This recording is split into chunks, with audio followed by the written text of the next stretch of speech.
Halo, selamat siang semuanya.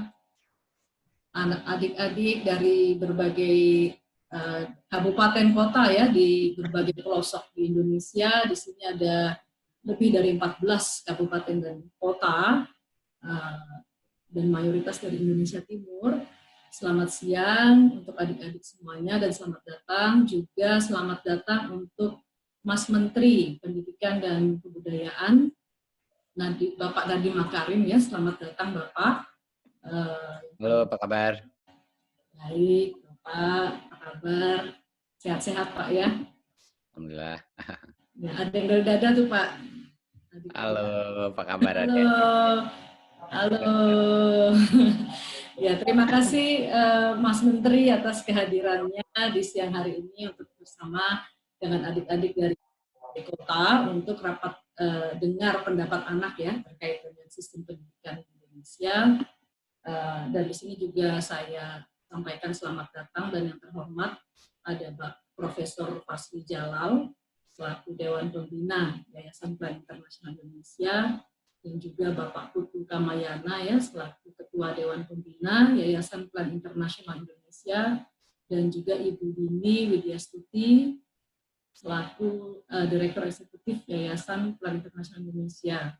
Dan di sini ada 5 perwakilan anak dari berbagai kota, Mas Menteri. Jadi nanti kita berkenalan satu-satu dan kita bisa dengar adik-adik tingkat sekolahnya di mana, kemudian isunya apa, tantangannya apa, dan apa usulannya kepada Mas Menteri Pendidikan.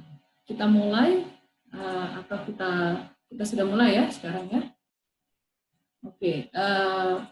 Mungkin tanpa berpanjang lebar, saya mengundang Ibu Dini Widyastuti untuk memberikan sambutan pada siang hari ini untuk membuka acara. Dan sebelumnya saya sampaikan rundown-nya adalah setelah pembukaan atau sambutan dari Ibu Dini, akan ada perkenalan bersama adik-adik. Setiap anak akan menyampaikan nama, asal daerahnya, dan setelah itu menyampaikan tantangan dan masukan kepada Mas Menteri.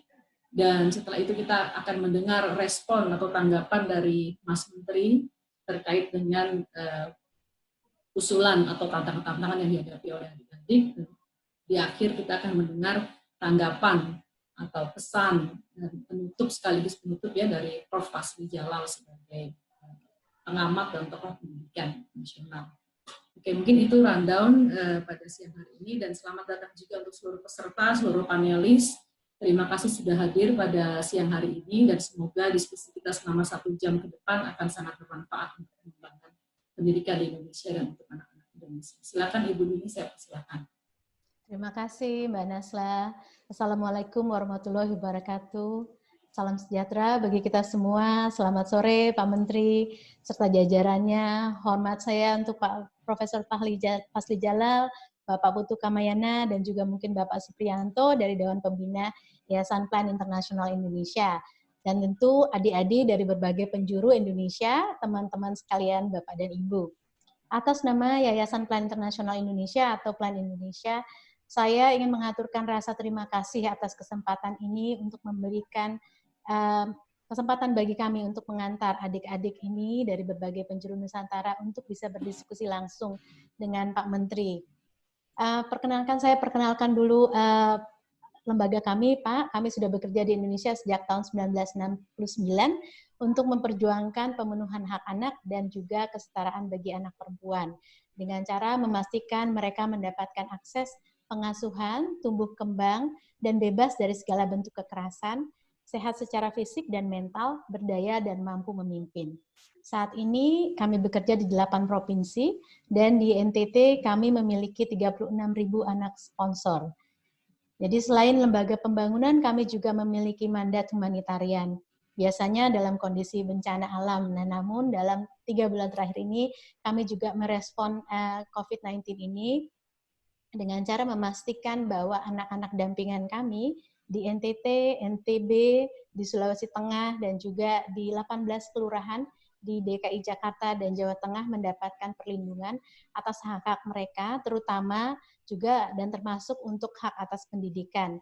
Misalnya di Timur Tengah Selatan, Pak, di Kabupaten Timur Tengah Selatan di NTT, kami melakukan advokasi dan bekerja sama dengan pemerintah setempat untuk melakukan broadcasting siaran pendidikan yang sudah menjangkau 266 desa, 540 SD, dan 182 SMP.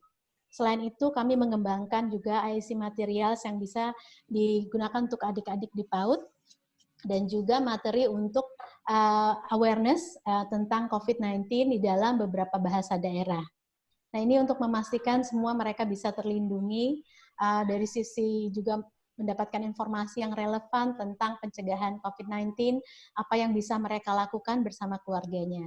Hingga saat ini kami telah menjangkau 450.000 anak dan dewasa. Saya perlu informasikan juga Pak Nadiem bahwa Plan Indonesia merupakan bagian dari Indonesia Joint Forces for Ending Violence Against Children bersama dengan Child Fund Indonesia, Save the Children Indonesia, SOS Children Villages, Wahana Visi, dan Terre des Hommes.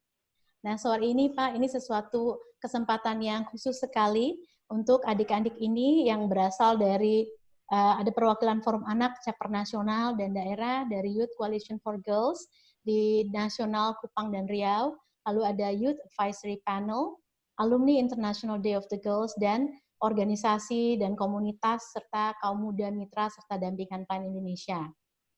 Harapannya suara anak-anak ini bisa didengar pemerintah dan dijadikan pertimbangan untuk membuat keputusan dalam situasi pandemik ini.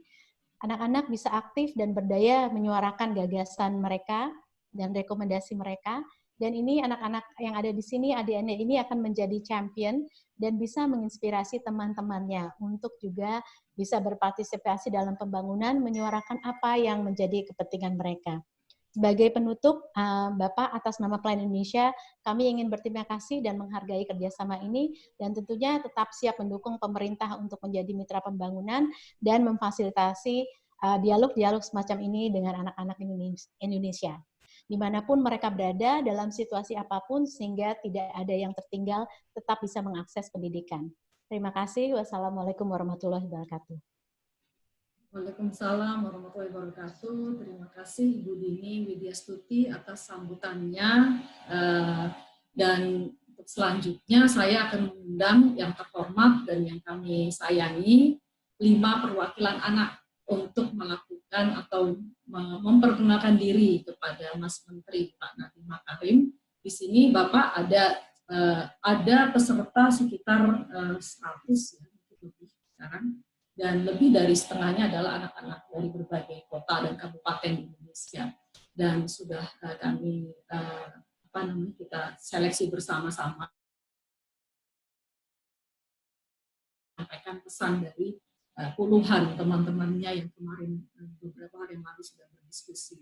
Dan di sini ada perwakilan anak dari Indonesia Timur, dari Maluku, ada perwakilan dari Indonesia Tengah, dari Sulawesi atau Palu, perwakilan dari Kupang, anak dengan disabilitas tuli, dan juga ada perwakilan dari sponsor dari Plan. Seperti yang tadi Ibu Dini sampaikan, ada 35.000 anak dampingan kami di NTT, dan salah satunya berpartisipasi mewakili di acara hari ini, dan juga perwakilan dari Lombok. Silakan saya undang satu persatu ya untuk menyampaikan, memperkenalkan diri dahulu, kalau disebutkan nama, kemudian kabupaten atau kotanya, tingkat pendidikannya SD atau SMP atau SMA, kemudian aktivitasnya apa saja, mungkin aktif di organisasi atau kegiatan sosial. Silakan saya undang Agi ya untuk perkenalan. Silakan Agi. Halo Pak Menteri, selamat siang. Perkenalkan, nama saya Muhammad Sagiar Maulana. Nama panggilan saya Agi. Saya dari Lombok Barat, Nusa Tenggara Barat. Saya aktif di Forum Anak Desa dan sekaligus menjadi anggota kelompok perlindungan anak desa di Kabupaten Lombok Barat. Saya juga aktif menjadi fasilitator Champion of Change atau partisipasi remaja pelopor perubahan, yang dimana Champion of Change adalah wadah remaja untuk berpartisipasi di desa agar memahami apa itu sih kesetaraan gender dan bagaimana penerapannya dan apa yang membuat kesetaraan gender itu bermanfaat bagi dirinya sendiri dan saat berinteraksi dengan orang lain. Saya baru lulus SMA tahun ini. Saya sehari-hari cuma belajar, itu aja sih. Terima kasih. Halo Pak Menteri. Terima kasih Agi perkenalannya. Kemudian kita akan terbang ke Palu ya, kita ke Sulawesi. Di sini ada Nabila. Nabila bisa memperkenalkan diri, menyebutkan nama, asal kabupaten kota, kita sudah tahu di Palu, kemudian juga tingkatan pendidikan dan keaktifannya seperti apa. Silakan Nabila ya. Assalamualaikum warahmatullahi wabarakatuh dan selamat siang. Nama saya Nabila, usia saya 13 tahun, saya berasal dari Palu, Sulawesi Tengah. Saya baru lulus SD dan sedang mempersiapkan diri untuk masuk ke sekolah menengah pertama. Oke. Nabila, halo. Nabila, apakah ada kegiatan mungkin yang diikuti seperti di Palu, perlindungan anak dan sebagainya, bisa cerita sedikit? Iya, di Palu ikut kegiatan Nyaplen yang tentang perlindungan anak juga. Oke, terima kasih Nabila sudah bergabung. Kemudian kita coba ke Trivena ya, di Tual, Maluku. Halo Trivena, apakah bisa bersambung? Bisa, Kak. Oke, Trivena, silakan dari Maluku ya, perkenalan ke Mas Menteri. Halo Mas Menteri, perkenalkan nama saya Vena. Saya berasal dari Kota Tual, Provinsi Maluku. Saat ini saya sudah lulus SMA angkatan 2020. Sejak pandemi ini, aktivitas saya di rumah belajar, mempersiapkan diri untuk masuk perguruan tinggi dan juga membantu orang tua. Terus saya juga aktif di Forum Anak dan saya alumni IDG 2019. Oke, terima kasih Trivena. Mungkin sebagai informasi untuk Mas Menteri, IDG adalah International Day of the Girls yang jatuh pada tanggal 11 Oktober. Mungkin Trivena bisa cerita sedikit? Kegiatan saya selama pandemi ini di rumah saja dan membantu orang tua, serta belajar mempersiapkan diri untuk masuk perguruan tinggi, dan saya juga alumni IDG International Day of Girls 2019 dan aktif menyuarakan suara anak dan juga mengkampanyekan tentang kesetaraan gender. Dan juga saya aktif di Forum Anak kemarin, Maluku. Terima kasih. Terima kasih Trivena. Ya.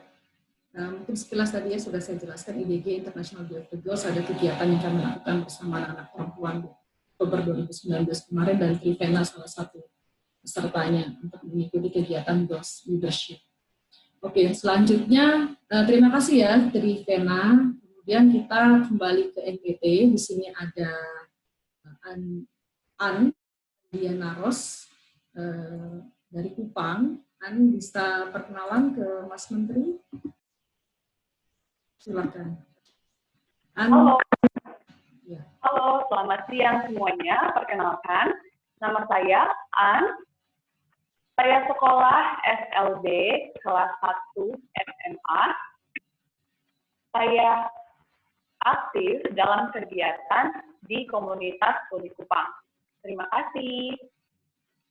Terima kasih An, dan terima kasih sudah bergabung di acara hari ini.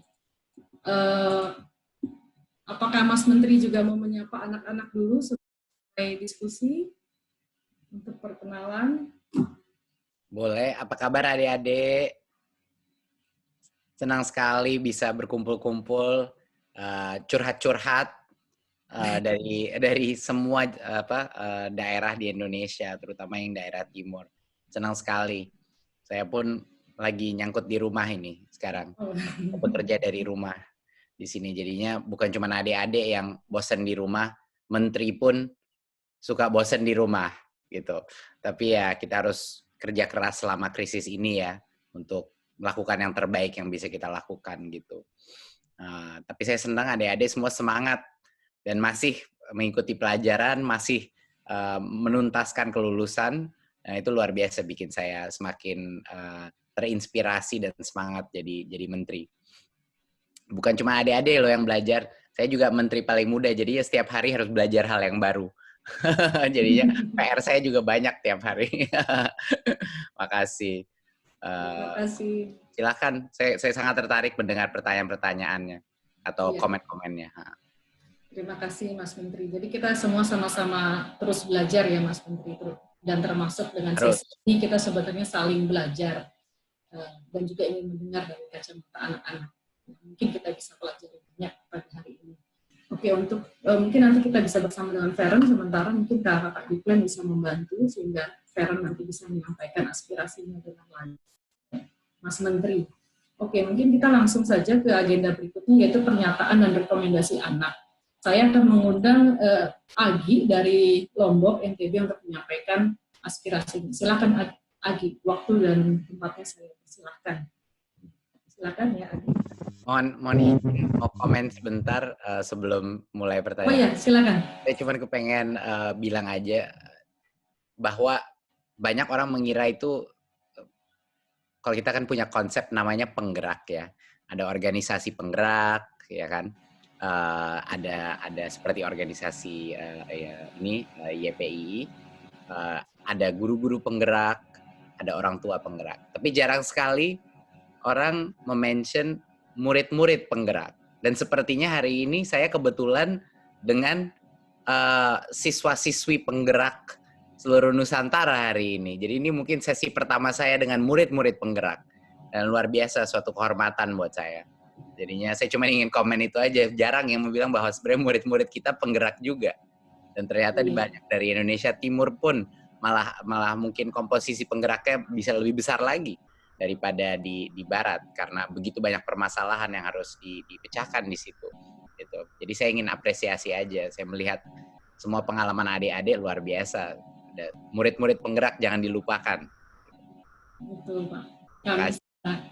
Kami sangat setuju dengan hal itu dan sangat mengapresiasi pengakuan dari Pak Nadiem barusan. Dan senang sekali teman-teman memang sangat aktif ya di komunitasnya di sekolah, dan saya yakin ada jutaan juga yang seperti teman-teman yang ada hadir hari ini. Dan suatu kesempatan yang baik untuk bisa berkomunikasi ke pembuat kebijakan, mudah-mudahan aspirasi mereka bisa didengar. Itu baru namanya Merdeka Belajar itu. Iya, kampanyenya kan Merdeka. Iya. Nggak nunggu dari atas, bergerak dulu. Gitu. Betul. Pembentukan karakter ya Pak ya. Luar biasa. Mungkin Agi juga sudah nggak sabar nih untuk menyampaikan gitu ya, sebagai salah seorang bahkan menjadi fasilitator champion of change, namanya itu sudah champion, jadi benar-benar aktivis dan penggerak di komunitasnya dan di daerahnya. Oke, Agi, dengan senang hati kami ingin mendengar aspirasi dari Agi dari Lombok, NTB. Silakan Agi. Sebelumnya saya mengucapkan terima kasih kepada Pak Menteri atas pujiannya. Selamat siang Pak Menteri. Senang sekali rasanya saya bisa mewakili teman-teman tentang aspirasi mereka, seluruh anak-anak yang ada di seluruh Indonesia ini.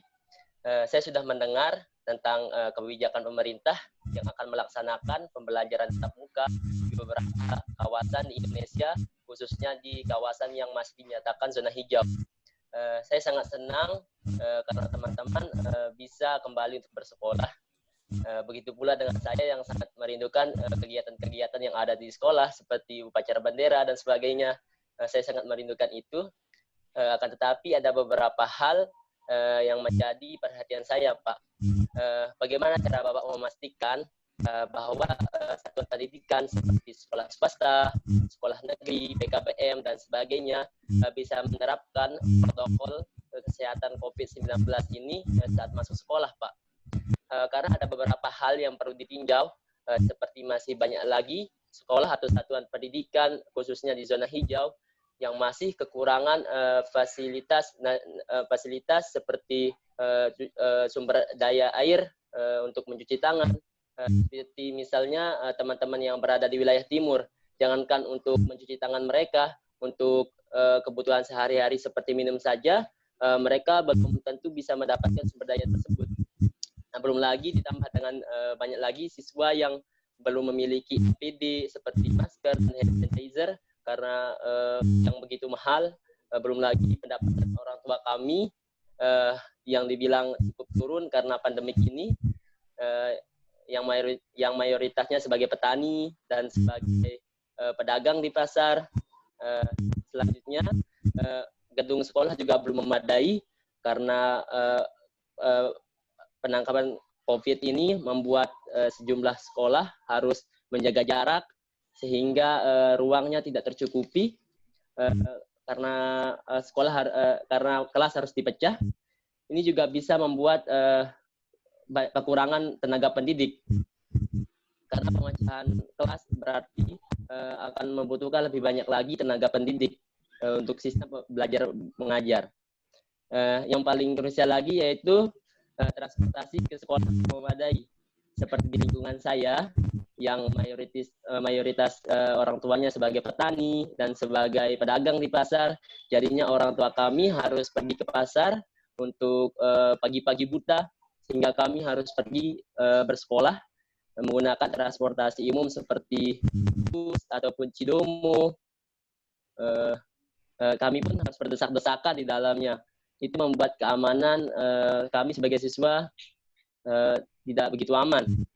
Pak Menteri yang terhormat, saat saya berefleksi mengenai masalah pembelajaran, hanya tentang bagaimana saya dan teman-teman saya belajar di kelas. Tapi bagaimana saya, teman-teman saya, dan seluruh anak di Indonesia bisa belajar dengan aman, nyaman, seru, dan pastinya semangat dalam belajar. Saya percaya bahwa pemerintah dan mampu untuk mengidentifikasi sekolah mana saja yang sudah memenuhi persyaratan penanganan COVID-19 ini, dan saya percaya bahwa pemerintah juga mampu untuk memberikan bantuan seperti APD, sanitasi, ataupun tenaga pendidik. Ya, jadi tadi Agi Mas Menteri terkait dengan persiapan satuan pendidikan di zona hijau ya untuk pembukaan kembali, khususnya terkait fasilitas sanitasi, sumber air bersih yang masih sulit dijangkau khususnya di daerah pedalaman atau daerah timur, kemudian juga fasilitas APD, hand sanitizer dan masker yang sulit didapat. Maaf adik-adik boleh di-mute dulu bagi yang tidak berbicara mungkin. Ya, nanti kita unmute ya.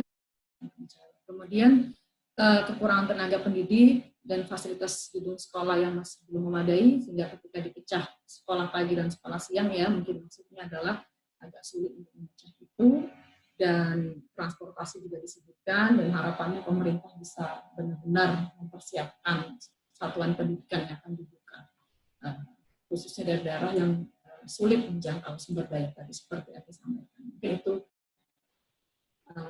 catatan yang disampaikan tadi dan sudah sempat dituliskan dan saya coba untuk merangkum kembali. Seperti itu. Mungkin ini menjadi catatan, nanti bisa direspon oleh Mas Menteri. Berikutnya saya mengundang, oke, silakan. Mas Menteri mau langsung merespon? Iya, takutnya nanti lupa. Oke. Ya. Lebih baik langsung saja direspon gitu. Oke. Gak apa-apa ya? Boleh. Biar masih fresh gitu daripada nanti saya udah bikin beberapa catatan. Oke. Terima kasih Agi untuk komennya. Sebelum itu saya lupa menyapa yang terhormat Pak Fasli Jalal. Apa kabar Pak? Saya mohon maaf tadi saya belum bilang. Ya, kabar baik Mas Menteri. Terima kasih benar ini kesempatan berdialog dengan Mas Menteri ini dengan anak-anak kita. Suatu yang kehormatan. tadi memang mudah-mudahan murid penggerak yang nanti kita gelorakan Pak Mas Menteri. Iya. Pak Fasli Jalal ini juga seorang ex-wamen penggerak dengan visi yang luar biasa. Juga banyak sekali alignment visi, dan saya belajar juga dari berbagai macam pioneering aktivitas Pak Fasli Jalal dulu. Terima kasih. Jadi Agi, apa kabar? Oke, kita ngomong satu persatu ya. Agi udah lulus SMA kan? Oke, jadi beberapa hal. Pertama harus saya jelaskan dulu, sebenarnya Kementerian Pendidikan Kebudayaan itu sebenarnya apa hubungannya dengan sekolah di daerah, ya. Jadi beberapa hal. Satu adalah ada beberapa hal yang kita lakukan karena sekolah itu sebenarnya di bawah Pemda. Ya, jadi Pemda itu artinya bupatinya sebenarnya yang mengelola ataupun provinsinya. Jadi gubernur atau bupati yang mengelola sekolah tersebut. Jadi Kementerian Pendidikan dan Kebudayaan itu bisa melakukan beberapa hal untuk membimbing Pemda-Pemda setempat untuk meningkatkan kualitas pendidikan. Satu adalah melalui anggaran. Ya kan? Bagaimana penggunaan anggaran, itu kita bisa bantu. Kedua adalah melalui kebijakan. Dan ketiga, atau regulasi, yang ketiga adalah dengan kurikulum atau panduan kurikulum dan standar pencapaiannya. Jadi konten apa yang Agi belajar, pendanaan bagaimana sekolahnya didanai dan penggunaannya, dan juga kebijakan-kebijakan berhubungan dengan guru, SDM, dan lain-lain dalam sekolah. Ya, jadi kalau Agi menanyakan bagaimana memastikan keamanan di zona hijau, kami harus menggunakan tool-tool itu dulu.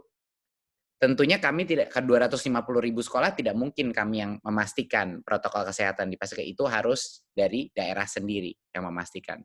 Tapi aturan mainnya kita yang set lagi. Ya, jadi aturan mainnya seperti apa, itu yang baru kita keluarkan kemarin. Nggak boleh 100% murid masuk, harus shifting. Mulainya SMP SMA dulu, ya kan, baru 2 bulan kalau masih semua hijau baru boleh SD, baru 2 bulan lagi baru boleh PAUD, ya. Ada aturan mainnya. Lalu nggak boleh sekolah itu mulai bertatap muka kalau dia tidak memenuhi checklist. Ada sekitar 5 atau 6 daftar checklist, beberapa hal yang disebut tadi.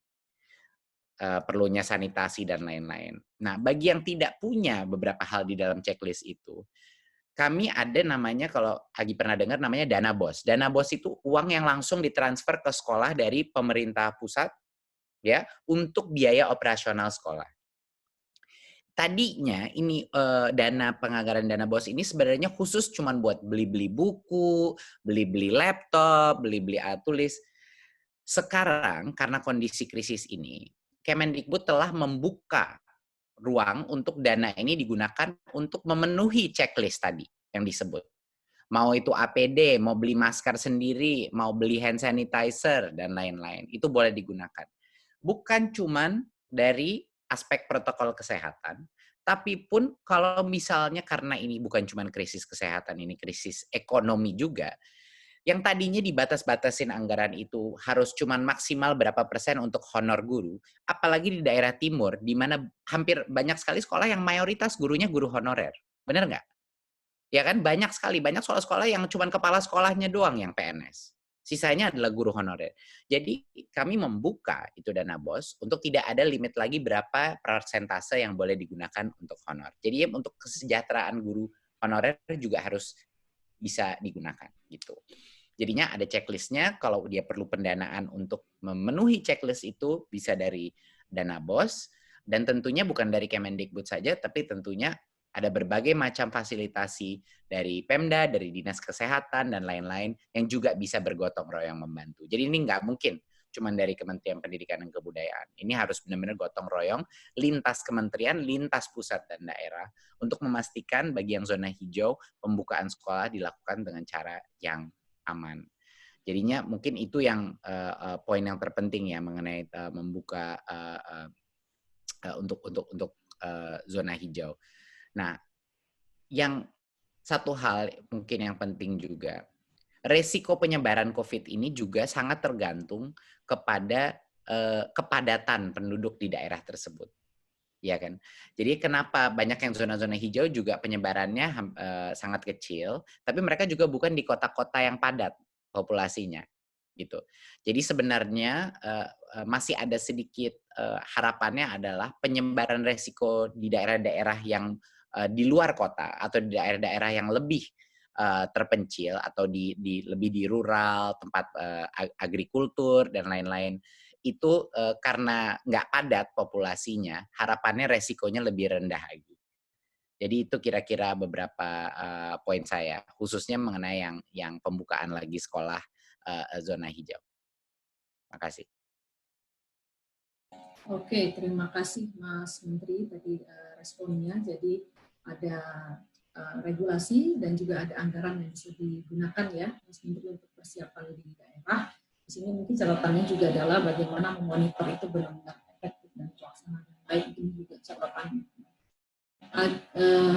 Agi mau merespon atau kita lanjut dulu ya? melihat waktunya juga ya. Kita lanjut berikutnya dari Nabila ya, dari Sulawesi Tengah. Silakan Nabila, ada yang ingin disampaikan ke Mas aspirasi usulan. Ya.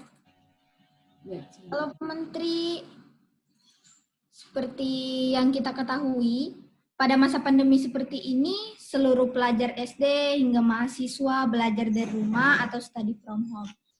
Pembelajaran dari rumah ini disarankan dengan menggunakan akses internet atau daring.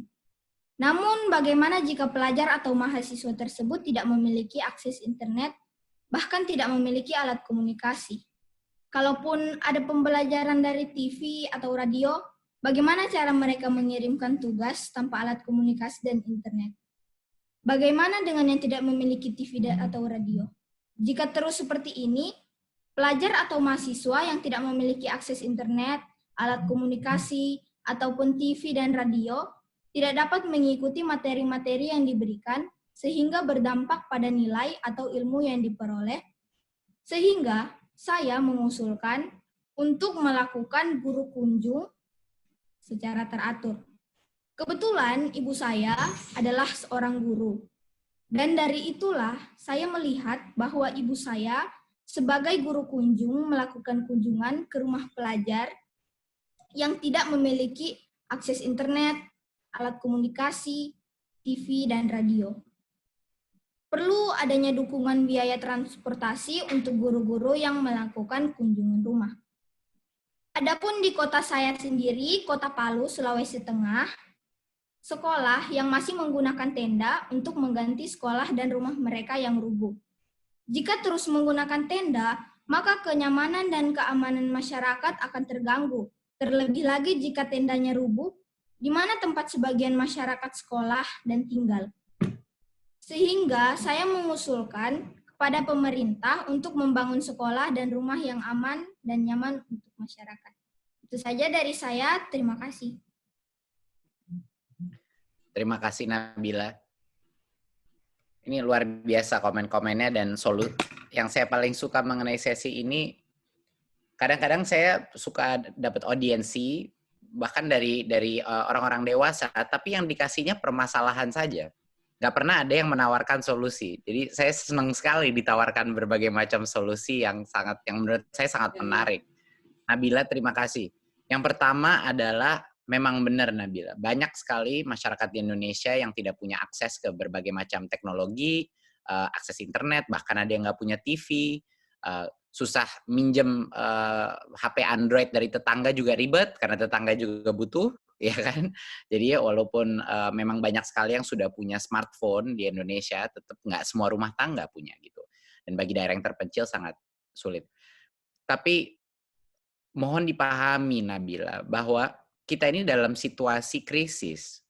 Jadinya opsinya adalah apakah kita belajar tapi dengan semua kesulitan yang ada, atau kita tidak belajar sama sekali. Gitu. Jadinya benar-benar kita terpaksa melakukan belajar dari rumah. Ini bukan suatu hal yang kita inginkan, Nabila. Gitu. Memang tidak ideal, tentu tidak optimal. Kita ingin semua orang sebenarnya belajar tatap muka. Tapi karena ada krisis kesehatan, kita terpaksa menggunakan berbagai macam metode yang cocok untuk masing-masing daerah, masing sendiri, untuk bisa mengadaptasi. Jadinya, kementerian ini memberikan prinsip dasarnya adalah kita bukannya memberitahukan, oke, sekolah di Sulawesi harus prosesnya seperti ini, kunjungan seperti ini, lalu menggunakan teknologi ini, dan lain-lain. Tidak mungkin berhasil itu. Yang harus kita berikan adalah, oke, dari pusat, pertama kurikulum ini harus dipastikan fleksibel. Tidak ada tuntutan menyelesaikan total kurikulumnya. Jadi guru-guru dan semua tidak merasa, dan murid-murid tidak merasa terbebani dengan harus menyelesaikan seluruh materi kurikulum. Ujian nasional sudah kita hilangkan untuk tahun ini, ya. Jadinya beban untuk harus menyelesaikan materi itu dan penghafalan semua materi itu tidak ada lagi, kan? Karena kita akan berubah lagi tahun depan menggunakan sistem asesmen kompetensi. Dan kita memastikan bahwa tidak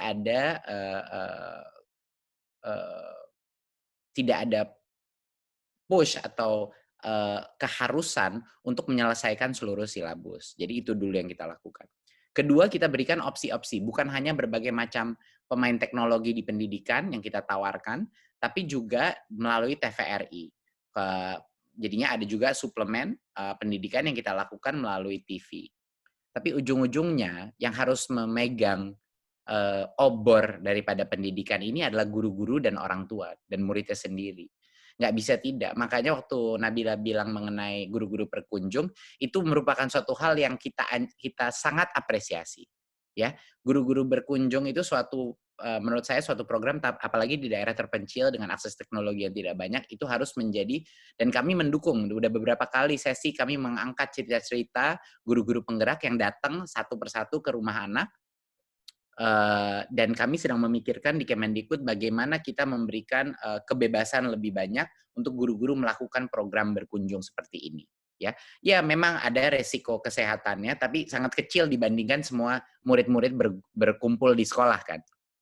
Iya kan, dibandingkan itu. Jadi menurut saya itu suatu ide yang baik dan memang banyak sekali guru-guru di daerah sudah melakukan seperti itu.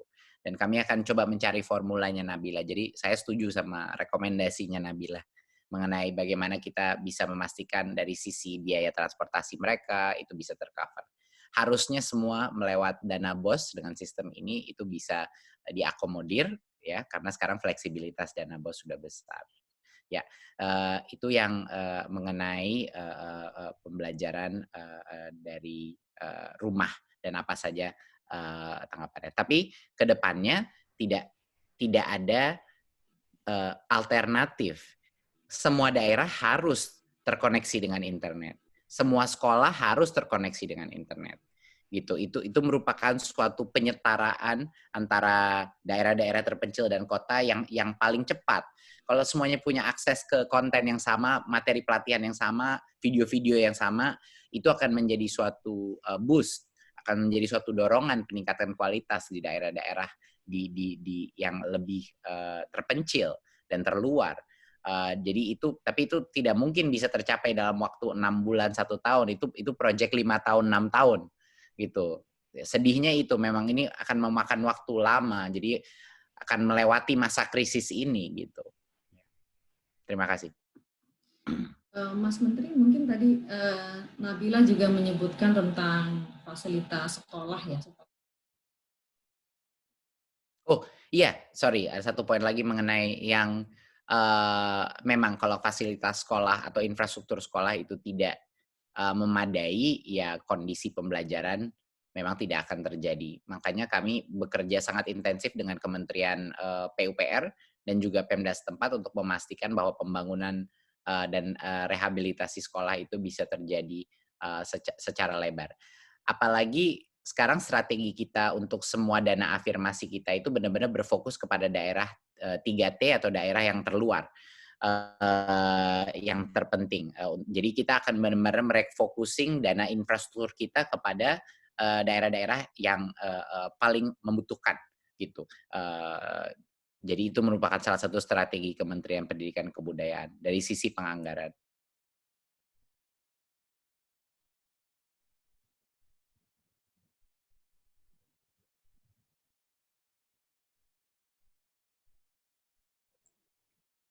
Mbak Nasla?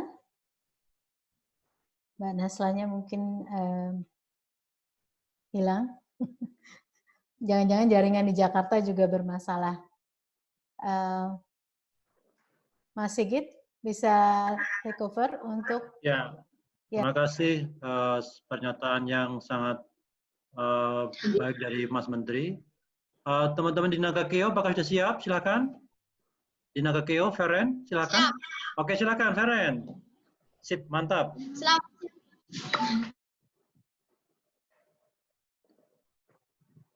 Kalau tidak bagus Selamat bisa siang, pakai Pak suara Menteri dan saja. Semuanya. Saya Feren. Saya akan menselidiki daerah terpencil. Feren, kalau kurang bagus videonya dimatikan nggak apa-apa. Pakai suara saja. Silakan. Silakan, Feren. Apakah sudah terdengar? Sudah, sangat jelas. Silakan. Oke. Selamat siang, Pak. Oke, selamat siang Pak Menteri dan semuanya. Saya Feren, saya akan menceritakan kondisi daerah tempat tinggal saya saat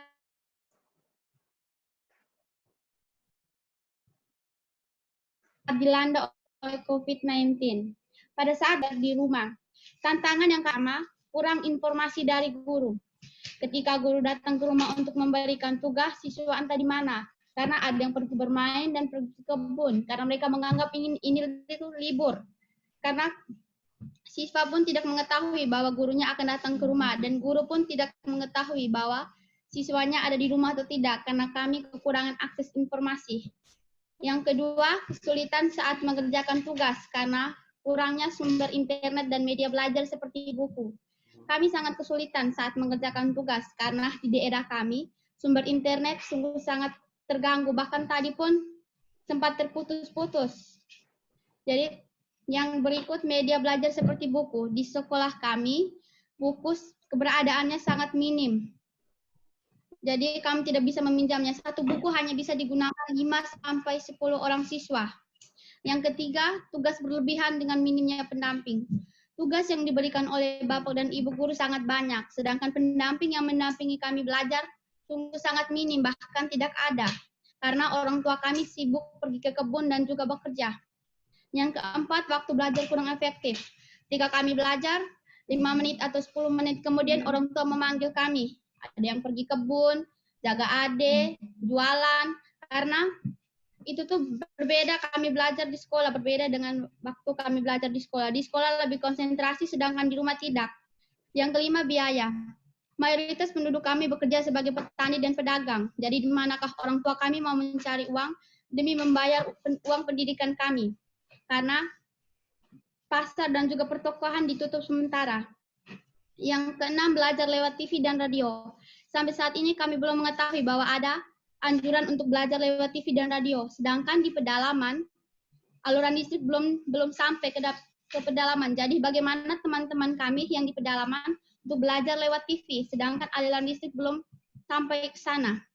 Jadi itu saja tantangan dari kami, tantangan yang kami alami saat belajar di rumah. Yang berikut harapan kami, agar Pak Menteri bisa, yang pertama, alokasi dana BOS ditambahkan dan biaya pendidikan dikurangi bila perlu digratiskan.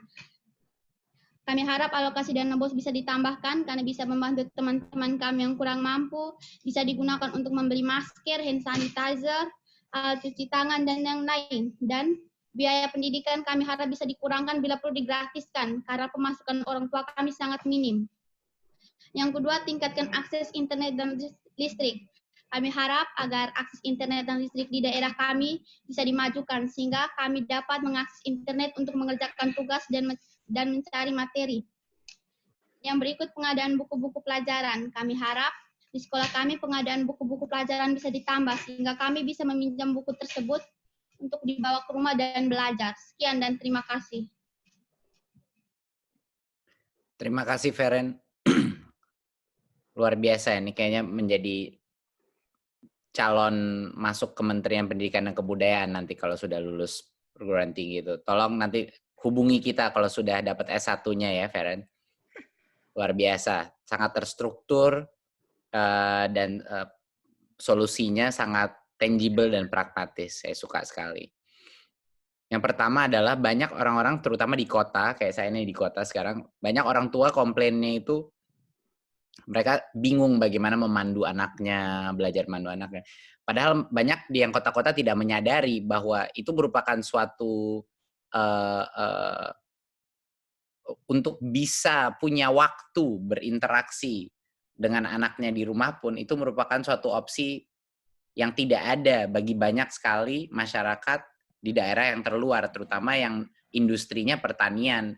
Kalau mereka keluar di kebun dan lain-lain, jadi guru orang tuanya tuh sama sekali tidak bisa membimbing anaknya karena harus kerja di kebun atau di luar gitu. Dan itu merupakan suatu hal yang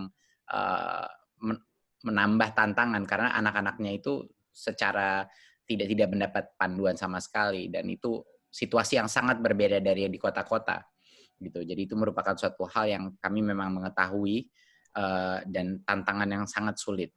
Kedua adalah kita juga harus bersabar juga dengan para guru-guru, Feren, karena bagi mereka bukan cuma murid yang belajar pertama kali melakukan pembelajaran jarak jauh.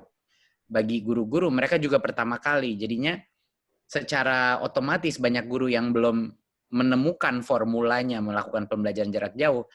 Ya, cara termudah mereka untuk melaksanakan pembelajaran adalah untuk memberikan PR atau memberikan pekerjaan, ya, lalu di mark. Jadinya kita juga harus sabar juga untuk memberikan guru-guru ini waktu untuk belajar bagaimana cara membimbing yang paling tepat. Memang kita mendengar banyak sekali isu di lapangan, hampir kebanyakan anak-anak sekarang diberikan pekerjaan saja.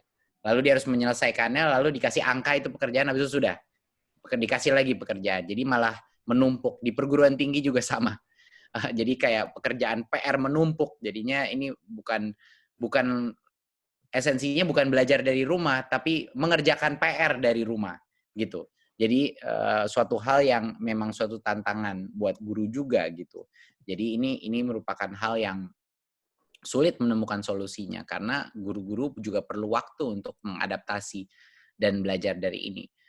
Rekomendasi mengenai infrastruktur tadi sudah saya jawab, dan itu merupakan lintas kementerian dan merupakan hal yang harus kita lakukan. Dan harus diprioritaskan daerah-daerah dan sekolah-sekolah, terutama untuk koneksi internet dan infrastruktur.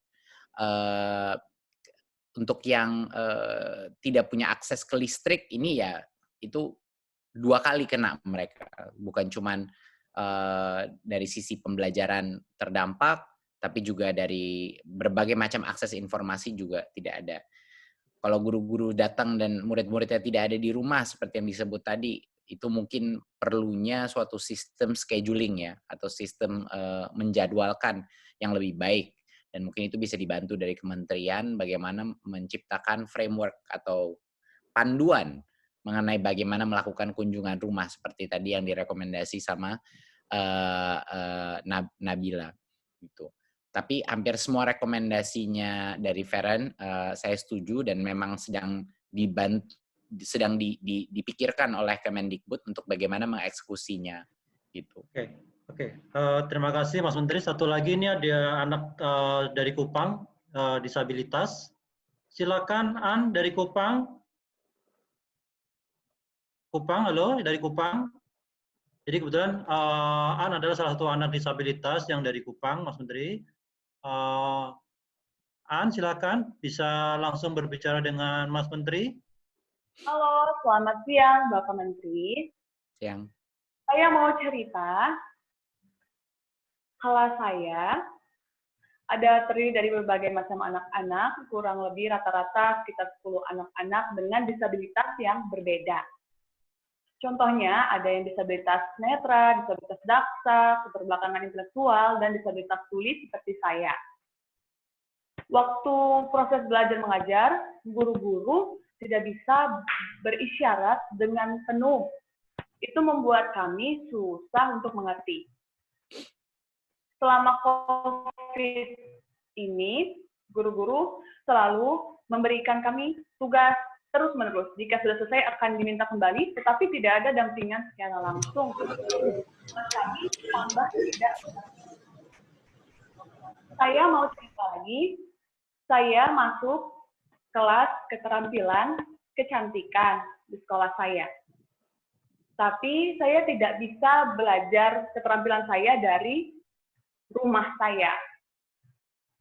Kenapa? Karena saya tidak memiliki alat-alat yang memadai di rumah saya. Kedepannya, saya berharap Mas Menteri mungkin bisa membantu kami untuk guru-guru kami supaya bisa berbahasa isyarat dengan baik dan memberikan kami bantuan alat-alat untuk kami bisa belajar, mendukung pelajaran kami di sekolah maupun di rumah. Terima kasih. Terima kasih An. Salam dari Jakarta. Terima kasih untuk tanggapannya yang sangat baik. Beberapa hal, ya satu yang patut disebut dulu. Masalah pendidikan di Indonesia ini hampir semuanya kondisinya kritis. Salah satu hal yang paling terbengkalai kalau menurut saya adalah pendidikan luar biasa atau spesialisasi di bidang ini untuk berbagai. Dan ini bukan hanya untuk adik-adik yang misalnya tunanetra atau tunarungu, tapi juga untuk punya learning disabilitas yang sekarang hampir mayoritas itu belum teridentifikasi. Jadi ini bukan masalah hanya yang terlihat disabilitasnya, tapi bagi adik-adik yang susah belajar, bagi yang punya spektrum autism, bagi adik-adik yang punya disleksia, kesulitan membaca, dan hal itu yang sekarang sama sekali tidak diidentifikasi. Jadi ini merupakan suatu area yang sedang kami punya tim khusus yang sedang memandu bagaimana ini kita menghandle-nya. Dan menurut kami pendidikan profesi guru itu harus ada basis minimumnya dalam bisa menangani atau mengidentifikasi kebutuhan pendidikan spesial, ya, atau yang luar biasa. Jadinya menurut kami di Kemendikbud semua guru harus ada pendidikan minimum untuk kebutuhan khusus.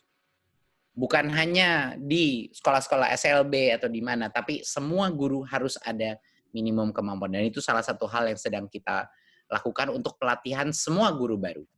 Semua guru baru, mau dia masuk SLB ataupun SD negeri, dan lain-lain. Untuk yang kedua, memang salah satu hal yang sedang kami pikirkan dan mengkaji adalah bukan hanya yang kunjungan langsung, tapi juga bagaimana murid-murid bisa melakukan project base, yaitu seperti keterampilan yang Adean bilang tadi, karya seni dan lain-lain itu kan nggak bisa, sangat sulit melakukannya di rumah karena semua fasilitasnya itu memang ada di sekolah gitu.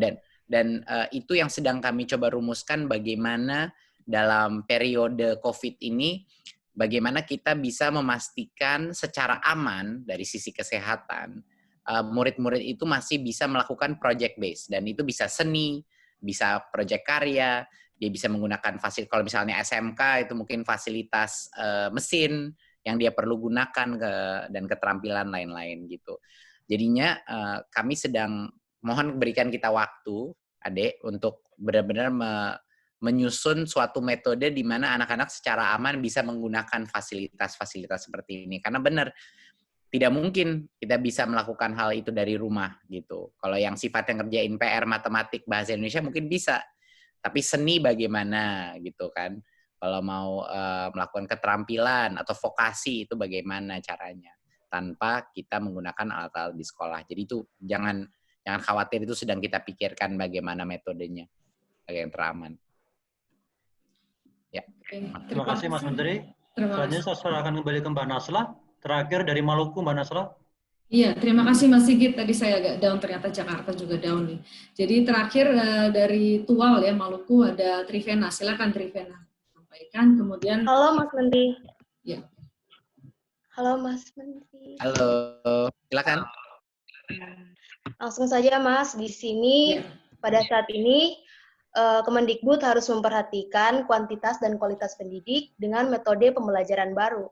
Secara kuantitas, tenaga pendidik belum seimbang dengan jumlah peserta didik khususnya di kampung dan di daerah pedalaman. Kendala lain adalah sebagian tenaga pendidik juga kurang memahami teknologi seperti memulai kelas daring. Akhirnya tugas hanya di-share melalui grup medsos yang ada atau meminta siswa untuk mengambil tugas secara fisik dari sekolah. Dengan kondisi ini, guru tidak bisa menjelaskan materi ke siswanya dan siswa pun tidak bisa memahami materi dengan baik. Toleransi terhadap siswa juga sangatlah minim jika siswa tidak mengumpulkan tugas tepat waktu karena beberapa alasan dianggap tidak ada nilai. Dari penilaian tersebut serta hasil ujian dan tugas-tugas yang telah dikumpulkan akan menjadi dasar nilai akhir semester. Apakah penilaian seperti ini adil Pak Menteri? Siswa yang tidak memenuhi semua syarat tersebut tentunya catatan rapot mereka akan buruk dan sangat mempengaruhi masa depan mereka. Mengingat aktivitas belajar bagi setiap individu berbeda-beda, kemampuan ekonomi masing-masing keluarga juga berbeda, tidak selamanya berlangsung secara wajar. Kadang-kadang lancar, kadang-kadang tidak, apalagi di masa pandemi seperti ini. Banyak kendala yang akan dialami oleh siswa. Karena belajar dari rumah, anak lebih banyak bekerja membantu ekonomi keluarga. Dan yang terjadi pada anak perempuan di rumah, mereka seringkali diminta untuk membantu pekerjaan rumah, dari mencuci piring, menjaga adik, dan sebagainya. Sehingga jumlah waktu untuk belajar tidak efektif, sementara banyak tugas yang harus kami selesaikan. Beban ganda ini tentu saja sangat memberatkan kami tidak perempuan. Tidak hanya itu, anak di daerah dengan minim infrastruktur, jaringan internet, dan transportasi masih berkewajiban untuk mengumpulkan tugas ke guru secara fisik setelah guru memberi tugas untuk belajar jarak jauh. Padahal jarak dari rumah ke rumah guru jauh untuk beberapa desa di pedalaman, dan ini memberi resiko tambahan dari sisi keamanan maupun kerentanan tertular COVID-19 pada anak, khususnya anak perempuan. Dengan keadaan seperti ini, tentu saja akan berdampak pada kesehatan mental dan motivasi belajar anak. Salah satu cara untuk meningkatkan kapasitas tenaga pendidik adalah memperhatikan kualitas pendidiknya untuk dapat meningkatkan cara belajar yang ramah anak dan memfasilitasi anak-anak yang berada di pedalaman, sehingga mereka juga tidak kesusahan. Selain itu, perlu adanya koordinasi antara anak dan guru dalam menerapkan sistem belajar yang cocok buat anak, sehingga tidak ada pihak yang merasa dirugikan. Terima kasih, Pak. Terima kasih, Vena.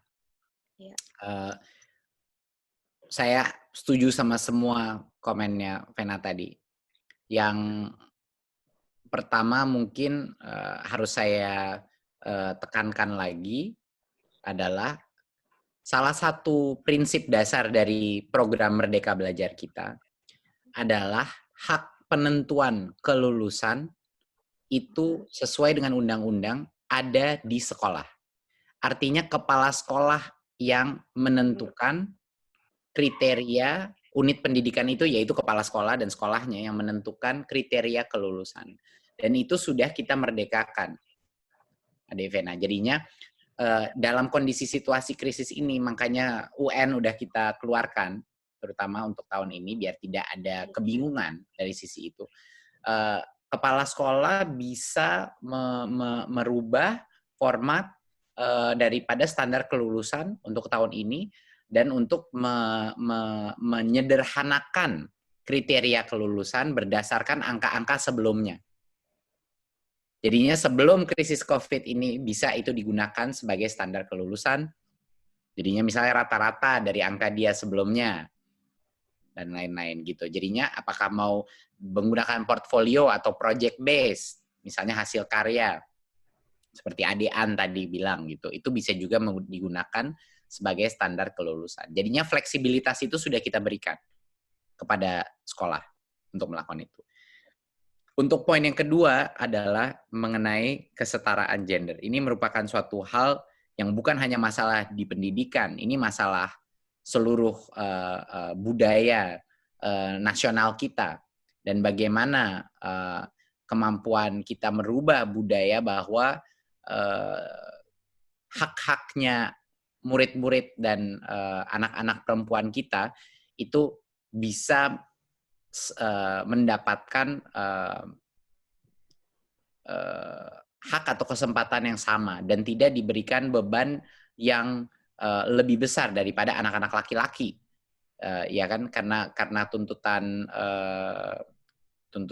kebutuhan rumah tangga dan lain-lain. Kalau misalnya sudah lebih tua pun ada tuntutan untuk bernikah, ya kan, lebih cepat, dan itu merupakan suatu hal yang solusinya bukan hanya di Kemendikbud tapi di seluruh pendidikan akhlak kita dan transformasi budaya, revolusi mental kita sebagai bangsa. Dan itu merupakan satu tema yang akan kita canangkan untuk pendidikan masyarakat kita. Dan itu di bawah Kemendikbud ada programnya, khususnya untuk kesetaraan gender. Tapi itu akan makan waktu sangat lama untuk merubah persepsi masyarakat mengenai perannya perempuan di dalam masyarakat kita. Dan yang terakhir adalah kualitas guru.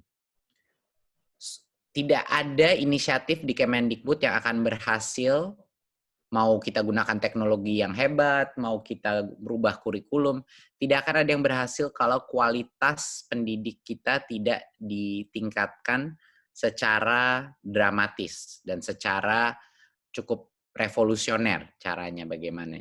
Dan tanpa SDM-nya melakukan transformasi, tanpa kepala sekolah yang hebat-hebat dan mementor guru-gurunya, tanpa guru-guru yang selalu menempatkan muridnya sebagai prioritas pertama dan pembelajaran bukannya prosedural atau sistem yang diprioritaskan, tapi pembelajaran murid yang diprioritaskan, tidak akan bisa tercapai perubahan pendidikan kita. Dan kalau misalnya guru-guru ini, distribusi guru tidak dilakukan secara merata, kalau guru-guru yang terbaik tidak diberikan insentif untuk pergi ke daerah-daerah yang paling terpencil, tidak akan ada namanya kesetaraan kesempatan pendidikan bagi masyarakat Indonesia. Jadi itu merupakan suatu area fokus kita di Kemendikbud. Bagaimana caranya orang-orang terbaik ditaruh di daerah-daerah yang paling membutuhkannya. Bagaimana ini caranya agar mereka mau ke sana, mau belajar, semangat, mau mengajar di tempat yang paling dibutuhkan, dan juga mereka diapresiasi dan mendapatkan penghargaan yang tepat untuk dia berkontribusi di daerah-daerah paling dibutuhkan. Saya rasa itu, Devena, terima kasih untuk tanggapannya, tapi itu semua PR kita di Kemendikbud dan juga PR Pemda. Terima kasih Pak Menteri. Terima kasih. Terima kasih Mas Menteri. Ini saya hanya menyebutkan saja, masih ada beberapa pertanyaan di chat, tapi kami akan merangkum itu dan mohon izin untuk menyampaikan seluruh hasil diskusi kita ke Mas Menteri setelah acara ini. Saya ingin mengajak Mas Menteri dan anak-anak semuanya dan seluruh panelis yang hadir pada siang hari ini, tentunya dengan konsen dari setiap orang untuk mengambil foto bersama. Jadi mohon yang berkenan untuk mengaktifkan kameranya. Kemudian kita akan berfoto bersama Mas Menteri. Apakah Mas Menteri berkenan foto bersama? Oke, silakan kakak dari PEN juga silakan jika ingin mengaktifkan kameranya. Feren, kalau berkenan juga dari Nagekyo, saya menanyakan karena memastikan bahwa kamera tidak diaktifkan bukan karena tidak konsen atau konsen, tapi saya tanyakan kembali, jika memang Feren tidak konsen untuk difoto bersama, tidak apa-apa, tapi saya ingin mengkonfirmasi, apakah Feren ingin foto bersama, atau ada gangguan jaringan. Jika ada gangguan jaringan, mungkin terpaksa kita lanjutkan dulu. Oke, Feren, siap? Oke, teman-teman semua sudah siap? Untuk foto bersama. Feren rame-rame nih kayaknya, teman satu sekolah nih kayaknya. Oke. Mas Menteri, kita akan foto bersama sebagai sesi terakhir di diskusi kita siang hari ini. Dan sebelumnya terima kasih sudah berkenan hadir dan mendengarkan aspirasi anak-anak Indonesia. Dan sekaligus setelah foto ini kita tutup acaranya. Dan atas nama Yayasan PEN Internasional Indonesia, kami mengucapkan terima kasih kepada seluruh panelis dan seluruh peserta anak-anak. Dan kami akan menyampaikan semua aspirasi anak-anak kepada Mas Menteri dan jajarannya sebagai amanah yang kami lakukan sebagai fasilitator. Terima kasih, kita mulai ya, teman-teman. Baik, Bapak Ibu, saya mulai. Mohon maaf sebelumnya partisipan, saya tidak bisa mengaktifkan kameranya karena ada salah satu kendala di bagian setting. Mohon maaf sekali, teman-teman bisa mulai mendokumentasikan saja pribadi bahwa saat ini sedang menghadiri diskusi bersama Bapak Menteri. Bagi teman-teman yang ada di room partisipan, saya akan mulai foto panelisnya ya. 1, 2, 3. Oke, lagi 1, 2, 3. Baik, terima kasih banyak. Terima kasih banyak Mas Menteri, Prof. Fasli, Ibu Nini, teman-teman panelis semuanya, dan adik-adik semua. Terima kasih adik-adik, luar biasa, semangat terus ya. Terima kasih. Sampai ketemu lagi Pak. Iya, kalau ada yang jadi menteri nanti ingat saya ya. Kayaknya ada Pak yang jadi menteri, insya Allah. Jadi menteri sehari nanti bisa. Iya Pak. Ya, nanti jadi menteri sehari Pak. Yuk, mari. Sampai ketemu lagi. Ya. Oke. Terima kasih.